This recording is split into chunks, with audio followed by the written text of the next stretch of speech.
তোমাদের ক্লাসে এতবার বলে দিয়েছিলাম যে স্পটিংয়ের সময় শেষে বোনের নাম লিখতে হয়, তোমরা তাও করলে না এটা। স্যার।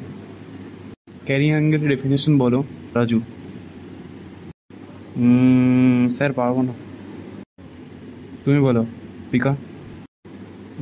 স্যার পারবো না আমিও। এটাও পারলে না তোমরা?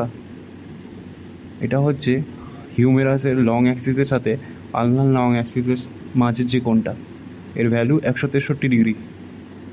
তোমরা এমব্রায়োলজি কিছু পড়ে এসেছো? না স্যার। স্যার আপনি তো পড়িয়েছিলেন ইউটিউব ভিডিও দেখে, আমিও সেই ইউটিউব ভিডিও দেখে চলে এসেছি স্যার। আচ্ছা, তাহলে বলো পিকা, বাইলেমিনার ডিস্ক কাকে বলে?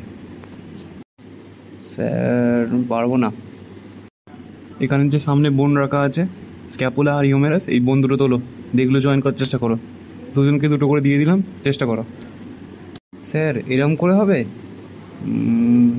স্যার দেখুন তো একবার এরম করে হবে নাকি। স্যার এটা হয়েছে নাকি একবার দেখুন তো। কেউ হচ্ছে ঠিক করে করতে পারছে না। কি পড়িয়েছিলাম মনে নেই তোমাদের? স্যার হয়ে গেছে দেখুন। হ্যাঁ ঠিক আছে। স্যার আমারটাও হয়ে গেছে দেখুন তো একবার। ঠিক আছে, কিন্তু তোমাদের এত করতে সময় লাগছে কেন? তোমরা আগে থেকে প্র্যাকটিস করে আসো নি? যাও তোমরা এবার চল যাও, এরপরে যারা যারা আছে তাদের সবাইকে একসাথে ডেকে নাও এবং তাদের একসাথে ভাইবা নেওয়া হবে, তাদেরকে জানিয়ে দাও।